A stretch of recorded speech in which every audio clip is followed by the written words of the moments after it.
Seul candidat à sa réélection, le Nigérian Akinyomi Adesina a été reconduit à son poste de président de la BAD ce 27 août lors des assemblées annuelles de la Banque panafricaine. Une réélection qui ne change en rien les ambitions de la banque sur le continent africain. Le président parle en termes de priorités. Les 5 priorités de la Banque africaine de développement sont les suivantes. Éclairer l'Afrique et l'alimenter en énergie. Et nourrir l'Afrique. Industrialiser l'Afrique. Intégrer l'Afrique et améliorer la qualité de vie des populations africaines. Voici donc les high five de la BAD.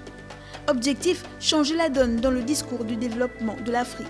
Ces ambitions en matière de développement ne seront réalisées que si ces objectifs peuvent être atteints en Afrique. Dans des domaines tels que celui de l'agriculture, la banque n'a aucune hésitation. Donc c'est la raison pour laquelle la Banque africaine de développement, nous avons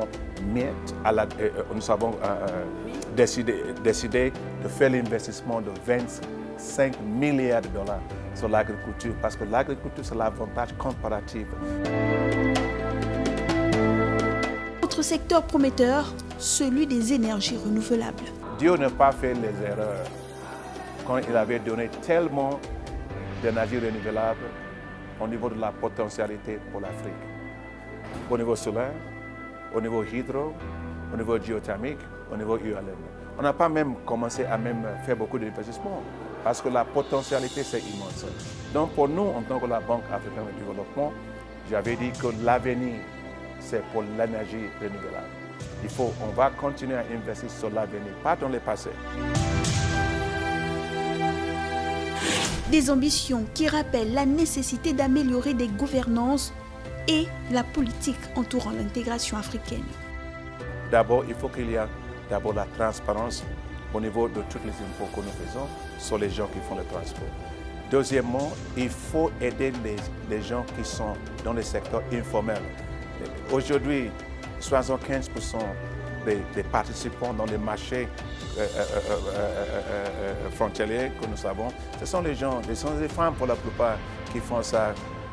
Mais ils n'ont pas l'information, de ce qu'il faut faire. Les gens prennent l'avantage de ça. Donc, il faut avoir un système qui peut soutenir la grande majorité des gens qui font la participation, qui sont les gens qui sont informels. Troisièmement, il faut qu'il y ait quand même corruption nulle. On ne peut pas avoir une situation que les gens profitent des gens qui sont en train de faire le commerce propre. Les répercussions immédiates et sans précédent de la pandémie de la Covid-19 sur les systèmes de santé, les économies, les échanges commerciaux, les cultures et les sociétés au niveau mondial, régional et national ont suscité un intérêt considérable dans les pays du monde entier. Un nouveau défi pour la BAD et ses États membres.